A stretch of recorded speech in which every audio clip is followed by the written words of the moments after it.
여러분 안녕하셨습니까? 양영태 TV의 양영태입니다. 김문수와 홍준표 중에서 누구를 선택할 것인가, 그는 사람들 기호에 따라서 다르고, 또 누구나가 선택할 권리와 또 당연히 누군가를 한 사람을 찍어야 되는 이런 좌표가 있습니다.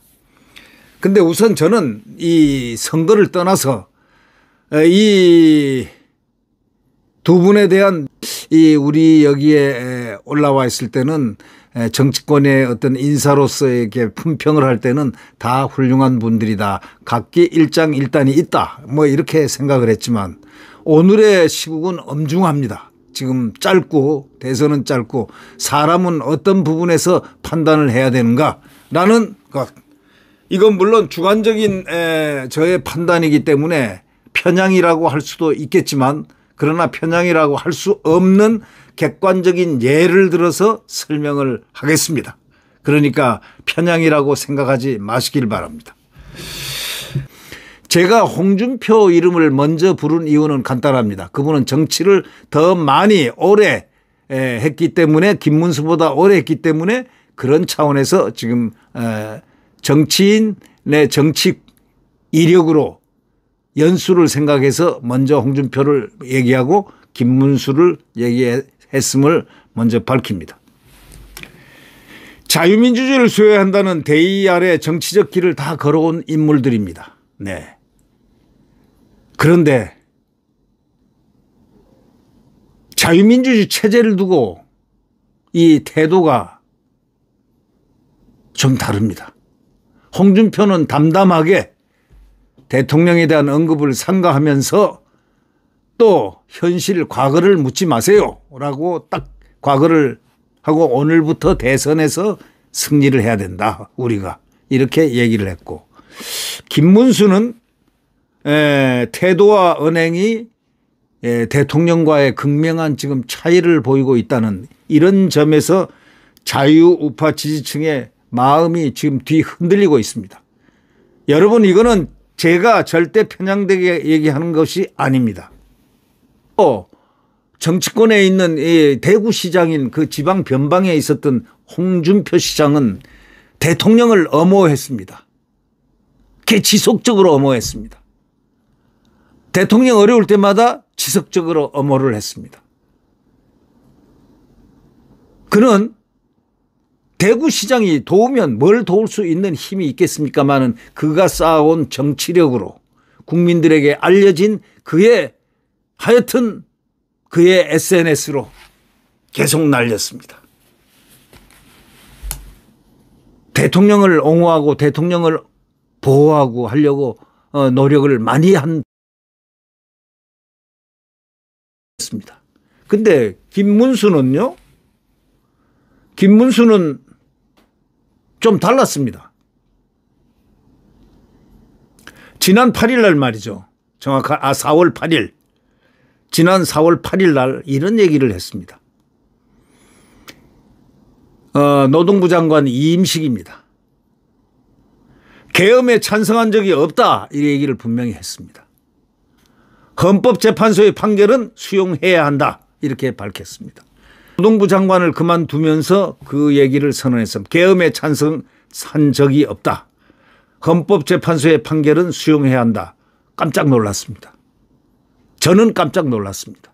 아니, 많은 보수 국민들이 깜짝 놀랐을 겁니다.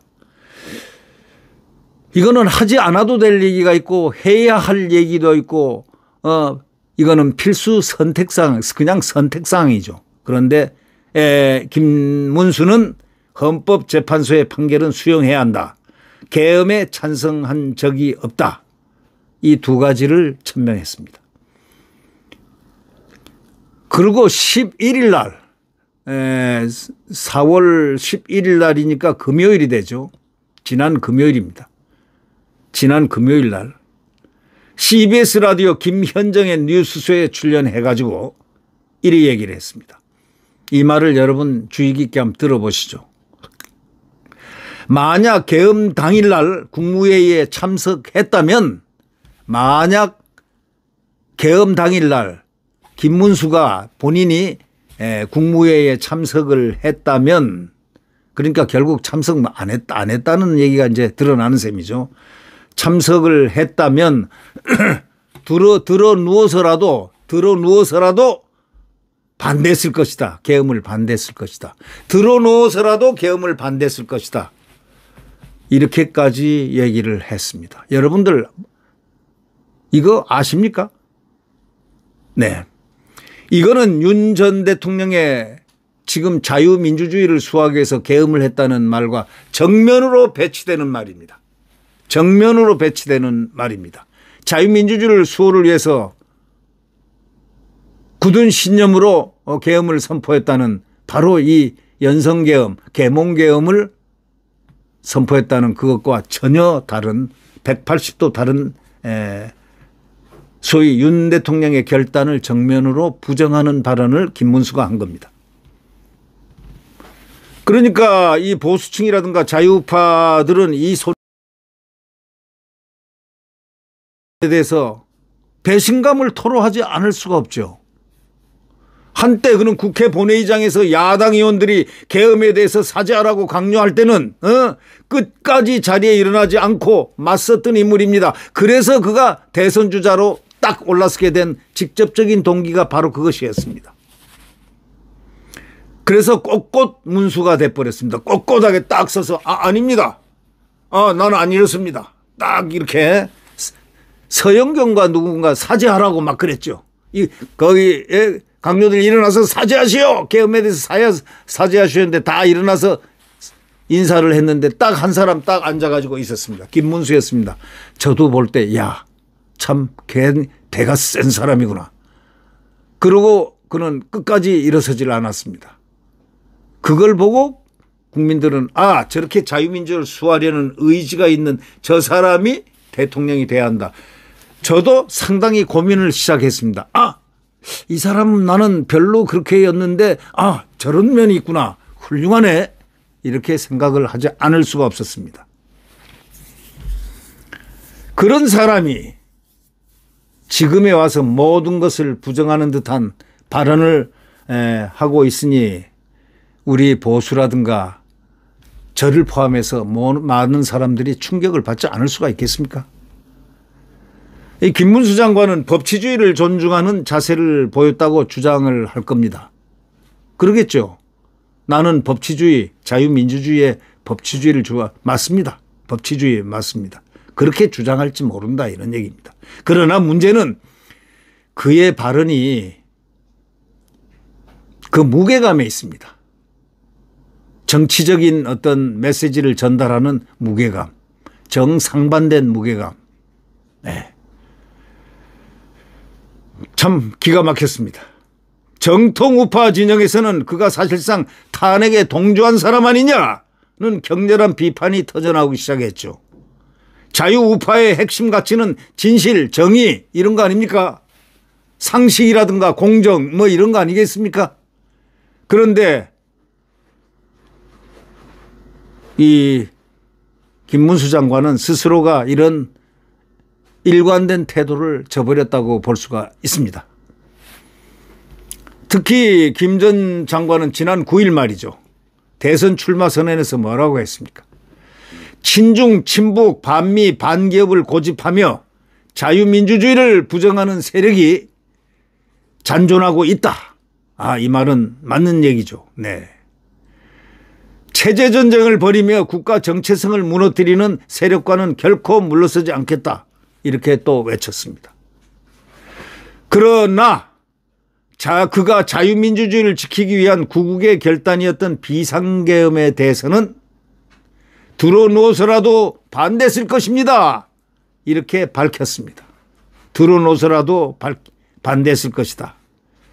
자기가 국무회의에 참석했으면 드러누워서라도 반대했을 것이다. 이렇게 밝힌 것은 그가 어떻게 체제전쟁에서 어떻게 이기겠다는 것인지 어떤 거기에 대한 설명이 없습니다. 말 가지고 자기가 체제전쟁에 어떻게 이기겠다는 것인지 거기에 대해서 그 말에 대한 계엄을 못하도록 자긴 들어놓아서라도 대통령을 말겠을 것이라는 이 대목에서는 머리가 하얘졌습니다. 저는. 네. 더욱이 김문수 장관은 대선 출마 선언 이후에 윤 전 대통령과 대선 출마하면 사전에 이렇게 대통령과 한번 교감도 하고 또 찾아도 뵙고 인사도 하고 뭐 여러 가지가 있어야 될 거 아니겠습니까? 아니 있을만 하죠. 거기 강요니까 말이죠. 노동부 장관을 임명한 주체니까. 네, 노동위원장도 처음에 하고 그다음에 장관 임명도 한 분이니까. 그리고 그는 마치 꼿꼿 문수가 돼가지고 거기서부터 대선 주자다 앞으로라는 이 인기를 획득한 것이 다 이 계엄과 관련된 그런 부분인데 지금 완전히 말이 달라졌죠. 들어눕겠다. 반대하겠다. 들어놓아서라도 반대하겠다. 이런 얘기를 했다는 것. 이거는 또 대통령을 찾아뵙고 제가 이번에 나갑니다. 김문수가 이번에 출정합니다. 대선에 출정하겠습니다. 예비주자로 출정하겠습니다. 좋은 말 주십시오라든가 아니면은 뭐 덕담을 좀 하든지 그렇게 나와야 될 줄 알았더니 우리들은 다 만나고 온 줄 알았어요. 안 만났어요. 뭐 그건 뭐 큰 그렇게 대단한 그것은 아니지만 참 그것이 좀 충격적이었다면은 충격적입니다. 결국 김문수는 자기 정치에만은 몰두하고 있는 사람이구나. 그리고 에티켓트가 없다. 공직자의 도가 없다. 이렇게 생각할 수밖에 없는 저 입장이었습니다. 저도 공직 생활을 뭐 길지는 않았지만 한 10년 했기 때문에 저는 이런 태도가 도대체가 이해가 안 됐습니다. 그래서 결국 저는 외면했습니다. 8일 날 외면했습니다. 지난 8일 결심입니다. 자연히 홍준표다. 남아있는 사람 홍준표인데 홍준표는 그럼 어떡할까? 홍준표는 똑같았습니다. 일관성이 있었습니다. 그 SNS를 하면서 이렇게 정의롭지 못한 거 공격하고 뭐 하고 싶은 말 다 하고 대통령께서 대통령을 어려울 때는 엄호하면서 대통령이 조금 잘못하고 있다라는 그런 자기 인식이 있으면 이렇게 우회적으로 비판도 과거에 쭉쭉쭉쭉 하면서 그는 자기 스탠스를 유지했습니다. 다시 말하면 정치적인 소위 캐리어를 자랑하듯이 말이죠. 그리고 그는 당당했습니다. 이 너무나 달랐습니다.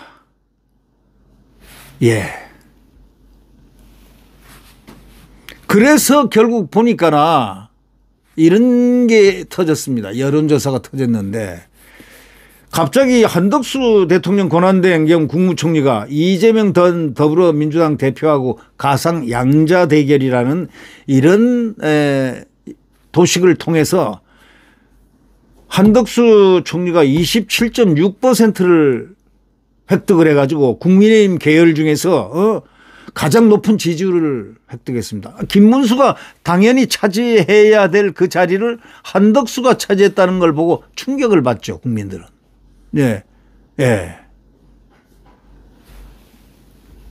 결국은 김 전 장관은 자기가 처음 이렇게 지지율 조사를 받을 때처럼 초반에 상승세를 이어가지 못하고 거기서 멈추고 떨어지고 하는 그 낙폭이 시작이 된 겁니다. 한덕수에게 1위 자리를 내주고 대선 출마 이후에 보여준 이런 행보, 일련의 행보, 윤 전 대통령과의 거리두기, 애매모호한 발언, 또 노선으로 따지면 정치 노선이 상당히 좀 특이한 정치 노선이라고 이렇게 느껴질 수 있는 이렇게 지금 민심과 약간의 그 괴리가 생기는 듯한 느낌을 주는 그러한 노선. 하여튼 대통령이 첫 법정에서 이렇게 얘기했지 않습니까? 자유민주주의를 지키기 위한 나의 결단이 바로 그 계엄이었다. 거기는 무장한 적도 없고 200 몇 명 가지고 어떻게 국회를 장악을 하느냐. 어떻게 다 체포를 하느냐. 말도 안 되는 헛소리 하지 마라 이런 얘기입니다. 한편의 드라마였습니다. 이거는 소설입니다. 소설을 써도 윤석열 주인공을 소설을 만드는데 검찰이 굉장히 노력을 한 것 같다. 그렇게 느껴집니다. 검찰 정신 차려야 됩니다. 검찰은 공정과 상식과 정의에 기반된 수사를 해야 됩니다. 검찰이 지금까지 신뢰를 받다가 갑자기 박세현 특별수사본부장이 되고 난 다음에 왜 이 나라는 이렇게 내란 우두머리가 갑자기 그 다음날 생기고 이렇게 됐을까요? 이거는 이미 기획된 어떤 스케줄에 따라서 누가 이거는 장면을 만들었고 누가 특별수사본부들 또 경찰은 국가수사본부 국수본 또 그 국수본은 그때부터 있었고 이 오동훈 네가 헤드가 돼가지고 헤드마스터 역할을 하게 됐을까요? 이것은 그들을 박세현과 오동훈을 추궁을 하면 앞으로 역사가 이들을 추궁하게 되면 그 배우는 자연히 1시간도 안 돼서 5분 만에도 밝혀질 수 있습니다. 대한민국은 그들을 용서하지 말아야 됩니다. 현역 대통령을 체포해서 불법으로 체포하고 불법 구금하고 불법으로 내란 수괴 우두머리로 탄핵하고 내란 수괴가 그거 뺐잖아요. 이제 나중에 헌법재판소 빼라 해서 뺐잖아요. 그러면 원안을 70, 80%는 그 무게의 그 탄핵 사유가 그만큼 빠졌으면 국회로 돌려보내야 되는 거 아니냐. 원인이 없어졌으니까 돌려보내야 되는 걸 잡아놓고서 심판을 한 문형배는 어떤 사람의 재판관입니까? 대한민국 국민들은요, 지금 분노와 소위 경노와 참을 수 없는 그 길을, 그 강을 건너고 있다는 사실을 알아야 됩니다. 그런데 우리는 정치인 세 분을 보고 있습니다. 윤석열 대통령, 그분은 법정에서 자유민주주의를 지키기 위한 결단이 바로 계엄이었다는 사실을 자유민주주의 수호와 연결을 시키면서 또 그게 국민에게 100% 설득력을 갖고 함께 싸워왔던 또 논리적, 법리적으로 그게 맞았다는 겁니다. 그런데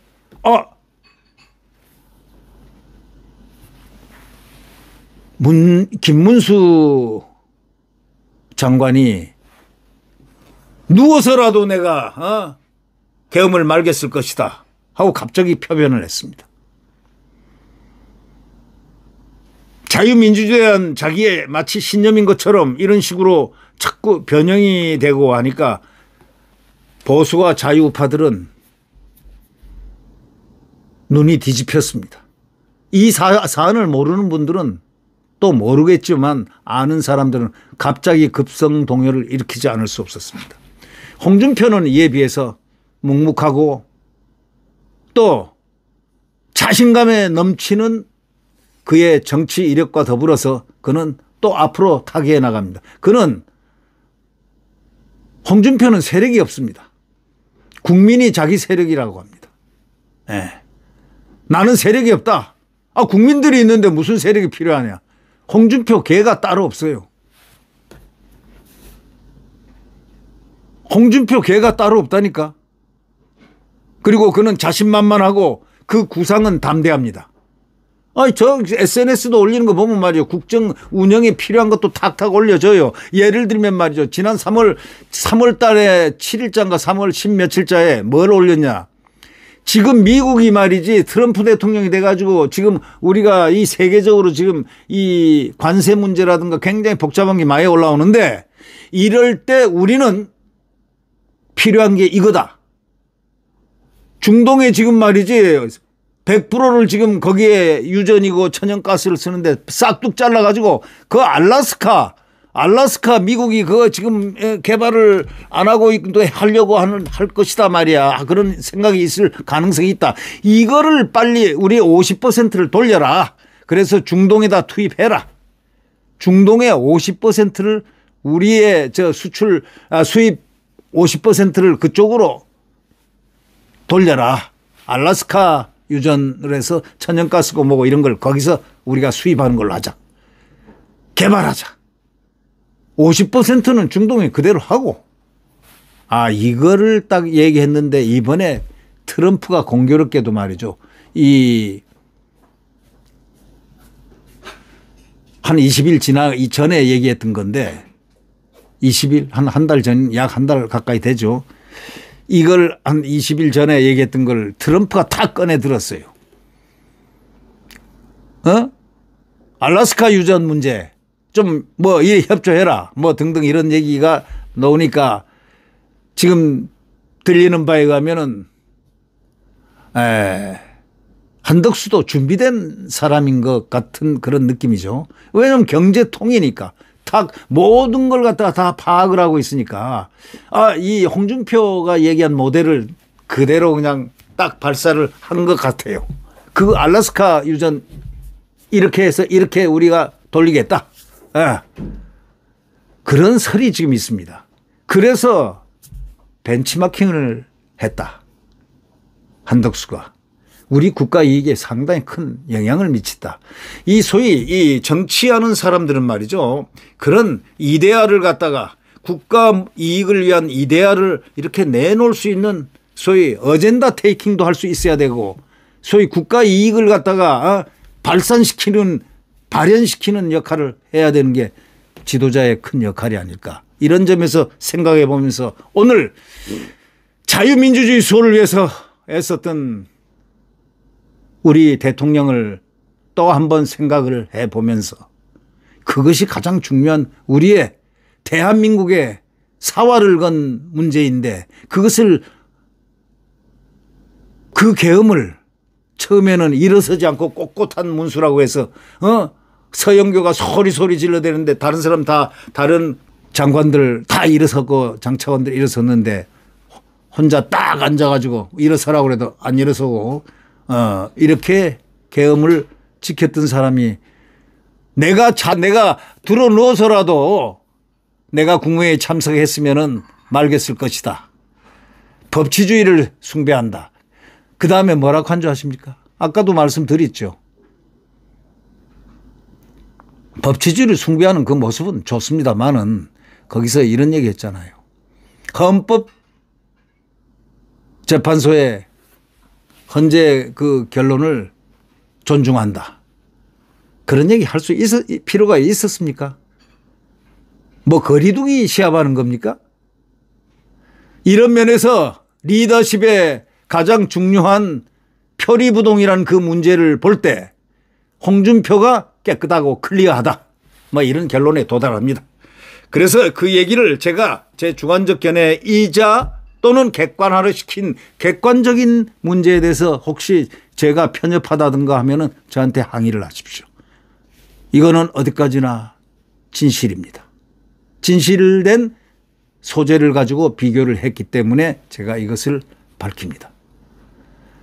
사람은 제일 중요한 게 변환기와 전환기에, 전환기에는 소위 타트, 행동이 강해야 되고 마흐트, 정신력도 강해야 되고 정신의 힘이 강해야 되고 행동의 힘이 강해야 되는 것. 타트와 마흐트의 그 실존이 양립하면서 가야 그 사람이 훌륭한 지도자가 되고 있음을 저의 말로서 전합니다. 저는 지도자를 평가할 때 타트와 마흐트가 똑같이 갈 수 있는 내재적 힘을 강력하게 갖고 있는 내품을 수 있는 그런 분이 대한민국의 리더가 돼야 된다. 그래야만 자유민주주의를 수호할 수 있다. 이런 열악한 대한민국의 환경에서 극좌파들이 준동하는 이런 데서 극좌파를 지금 우리 대통령은 반국가 세력을 척결하겠다 했지 않습니까? 참 가슴 아픕니다. 그 대통령이 탄핵이 되지 말았어야 될 대통령이 그분만이 반국가 세력을 그의 모토로 국민들 앞에 선언했기 때문에 반드시 생명을 무릅쓰고 아마 그는 결행하고 이겼을 겁니다. 그런데 그렇질 못하고 지금 좌절을 했지만 그는 좌절하지 않았습니다. 국민과 함께 길을 모색하겠다 얘기했습니다. 그리고 지금 대통령 대선에서 인물들도 우리가 날카롭게 응시를 해야 됩니다. 하여튼 홍준표와 김문수 둘 중에서는 이렇게 저는 보고 있다. 우리 국민들은요 날카롭습니다. 국민들을 훈련을 누가 시켰느냐. 정치인들이 훈련을 시켰고 못된 정치인들, 잘된 정치인들, 잘난 정치인들, 못난 정치인들 모두가 우리 대한민국 국민들이 보면서 학습을 했습니다. 그래서 분석은 국민 여러분이 더 잘합니다. 예, 여러분 구독 버튼과 엄지를 눌러주시면 대단히 감사하겠습니다. 여러분 안녕히 계십시오.